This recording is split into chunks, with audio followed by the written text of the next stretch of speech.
안녕하세요. 사연 읽어주는 여자 N사연 라디오입니다. 구독과 좋아요는 저에게 큰 힘이 됩니다. 오늘의 사연 시작하겠습니다. 안녕하세요. 인생이 참 길다면 길고 짧다면 짧은 것인데 제 나이 40대 중반이 다 되도록 여전히 매일 밤마다 잠 못 이룬 적이 많습니다. 저는 유독 남자를 좋아하고 사람을 잘 믿는 타입이지만 결혼만큼은 신중하게 하고 싶어서 연애는 진지하게 하는 편입니다. 하지만 이상하게 믿는 도끼에 발등을 찍히는 경우가 많다 보니 결혼과 이혼을 반복하게 되더라고요. 그렇다고 제가 성격이 이상하거나 어디 문제가 있는 여자도 아닌데 아마도 타고난 제 운명이 그런 것인지 모르겠어요. 이런 기구한 운명의 첫 스타트는 정말 어이없게도 제주도 가는 비행기에서 시작된 것 같습니다. 제 나이 20대 후반쯤 열심히 일을 해서 번 돈으로 첫 여행을 제주도로 가고 싶었고 그렇게 비행기에 제 몸을 싣고 가는데 이상하게 제 옆에 앉아있던 인상이 강해 보이는 무서운 조폭 같은 아저씨가 자꾸 쳐다보는 겁니다. 아가씨, 초면에 정말 실례인 줄 알지만 너무 이뻐서 쳐다봤습니다. 당연히 기분 나쁘셨을 텐데 정말 죄송해요. 근데 너무 제 이상형이셔서 그러는데 실례가 안 된다면 제주도에 도착해서 저랑 같이 점심 식사 한번 해주시겠습니까? 라며 정말 정중하게 말하는데 인상이 무서워서 그런지 그런 거 하나도 안 느껴지고 무섭다는 생각뿐이었어요. 너무 무서워서 아무 대답을 안 해주니 제주도 도착할 때까지 최대한 상냥한 표정인 것 같은 요상한 웃음을 지으며 매너 있게 말을 해주었는데 그 남자는 양팔에 무슨 문신을 그렇게 많이 했는지 팔이 새카맣게 되어 있더군요. 저는 그 남자의 계속된 요구에 어쩔 수 없이 같이 점심을 먹겠다고 약속을 해버리고 말았습니다. 그때 그 남자는 환하게 웃으며 고맙다고 말을 하며 갑자기 제 손을 잡더니 제 귀에 대고 아가씨, 우리 점심도 먹고 저녁에 와인도 한잔 할래요? 하고 말을 하는데 저는 정말 어이없고 말도 안 되는 그 말에 짜증이 확 나더군요. 저는 성깔 있는 여자라서 비행기만 아니면 뺨을 때리며 큰 소리를 치고 싶었지만 꾹 참고 한마디 해주었습니다. 야, 너 제정신이야? 같이 밥 먹어주는 것도 감사하게 생각해라. 아, 진짜. 우리 오빠보다 더 못생긴 게 어디서 수작질이야. 콱! 그 나불대는 주둥이 꼬매버리기 전에 조용히 하고 가자.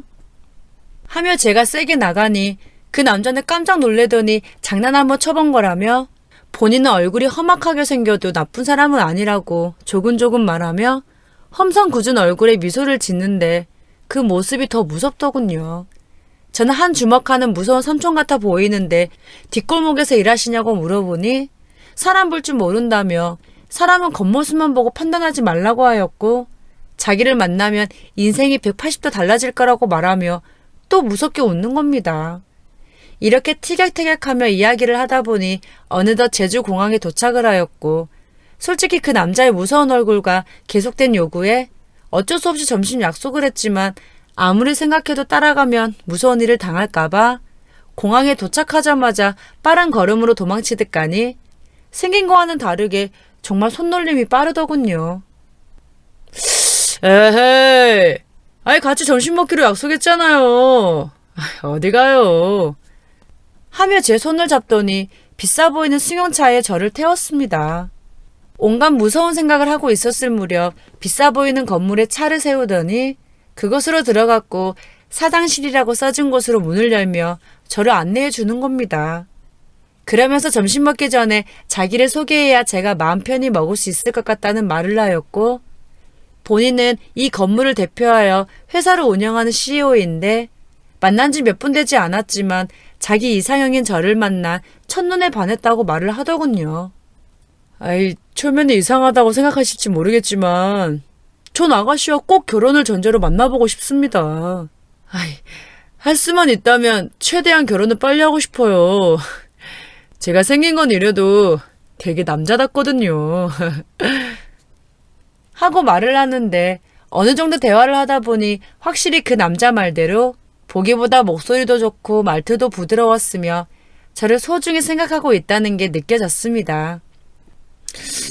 아이, 그래도 서로 이름도 모르고, 어디 사는지도 모르고, 취향, 성격, 아니, 하다못해 음식 성향도 잘 모르는데, 만난 지 얼마나 됐다고 무슨 결혼이에요. 말도 안 돼.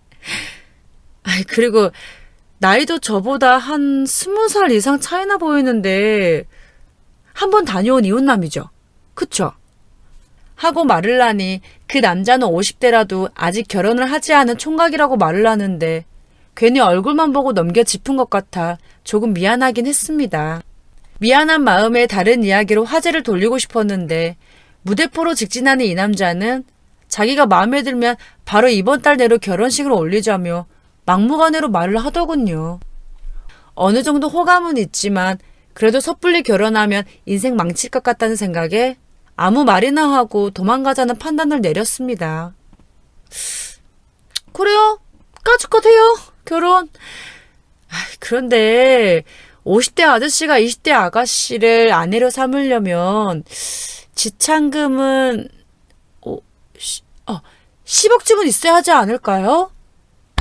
저 이래도 비싼 몸이라고요. 아무리 사장님이라도 10억을 바로 주긴 힘들잖아요. 그러니까 우리 그냥 밥만 먹고 깔끔하게 헤어지게요. 하고 말을 했더니 제가 너무 그 남자를 쉽게 봤나 봅니다. 그 남자는 씩 웃으며 일어나 금고 쪽으로 가더니 금고에서 수표를 꺼내주며 자, 여기 지참금. 준비는 제가 알아서 할 테니까 속전속결. 알죠? 나중에 딴 말하기 없게 해요. 하고 말을 하는 겁니다. 그렇게 얼떨결에 저는 50대 아저씨와 결혼을 하게 되었는데 저를 포함한 가족, 주변 친구들의 예상을 깨고 그 남자는 저에게 너무나도 자상한 남자였습니다. 저를 한결같이 공주처럼 대접해 주었고 나이 차이는 많이 나지만 20대, 30대 못지않은 밤의 능력도 대단해서 남편을 통해 남자를 알아가게 되었어요. 하지만 그 사람과의 행복한 결혼 생활은 그리 오래가지 못했습니다. 결혼한 지 3년이 조금 지났을 무렵 남편은 심장마비로 세상을 떠나버리고 말았거든요. 저는 젊은 나이에 남편이 운영하던 회사를 물려받게 되었으며 남편이 힘들게 지켜온 회사를 무너뜨리고 싶지 않아 밤낮으로 열심히 공부하고 주변 지인들에게 많은 도움을 받은 지 6개월이 되었을 무렵 어느 정도 인정을 받게 되었습니다. 그렇게 바쁘게 지내고 있던 어느 날 고등학교 때부터 저를 좋아했던 오빠가 저를 찾아왔더군요. 오랜만에 본 오빠는 여전히 멋있었고 하필 남편을 잃고 외로움에 몸부림치며 힘들어하고 있던 그날 오빠와 술을 마시며 이런저런 이야기를 나누다 결국 저희 집에서 하룻밤을 보내고 말았습니다. 오빠는 30대라서인지 밤의 능력이 대단해서 전 남편과는 비교가 되지 않았어요. 저는 오빠로부터 남자에 대한 또 다른 눈을 뜨게 되었고 그렇게 오빠와 저는 저희 집에서 같이 살게 되었습니다. 혼인신고만 하고 살게 되었는데 역시나 그 오빠는 혼인신고한 지 한 달이 조금 지났을 무렵 서서히 본색을 드러내기 시작했습니다. 도박을 너무 많이 해서 빚을 지게 되었고 그렇게 도망다니다 제 소식을 듣자마자 일부러 저에게 접근했다는 겁니다. 저에게 늘 자금을 대달라고 졸라댔고 저를 좋아하고 사랑해서가 아니라 제 돈을 보고 사랑한다는 달콤한 말로 유혹했다는 걸 늦게나마 깨달았습니다. 오빠, 네가 인간이냐? 사람 마음 가지고 노니까 재밌디? 너랑 같이 못 살겠으니까 짐 싸서 나가줄래? 여기다 도장은 찍고 가라. 하고 말을 해주었더니 그냥은 못 찍어준다며 자기가 말한 금액을 주면 조용히 도장 찍고 집을 나가겠다는 말을 하더라고요. 저는 울며 겨자 먹기로 거액을 주고 이혼을 했고 벌써 30대 초반의 나이에 사별과 이혼을 하게 되어 멘탈이 약해져 힘든 나날을 보내게 되었습니다. 주변 친구들의 위로 덕에 조금씩 나아지기 시작했고 기분도 풀 겸 백화점 쇼핑을 갔는데 그곳에 제가 고등학교 때 짝사랑했던 수학 선생님이 계시더라고요. 선생님! 저 은선이에요. 잘 지내셨어요? 하고 먼저 인사드리니 저를 기억하고 계셨는지 반겨주셨습니다. 근처 커피숍에서 그동안 나누지 못한 이야기를 나누었고 그 후로 선생님과 몇 번의 만남을 갖게 되었습니다. 서로의 마음을 확인한 뒤 연인 사이가 된 지 1년이 조금 넘었을 무렵 선생님은 저에게 동거 생활을 하고 싶다고 말을 하는 겁니다. 어차피 결혼을 전제로 만나는 거니 그렇게 하자고 말을 하였고 선생님 집에서 같이 살게 되었는데 이상하게 동거 생활을 한 뒤로는 자꾸 잠자리를 원하더니 혼인신고를 하고 싶다고 하는 겁니다.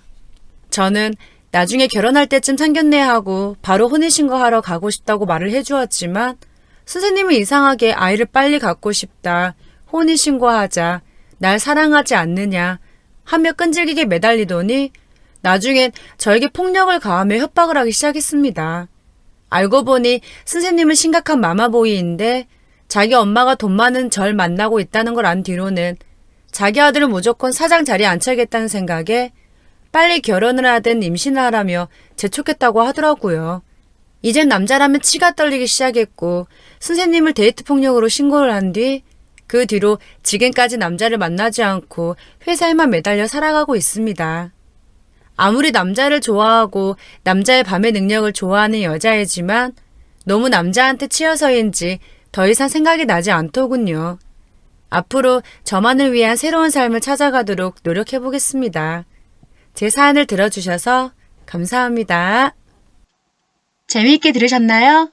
재미있게 들으셨다면 구독과 좋아요 부탁드려요. 다음 영상에서 또 만나요. 안녕!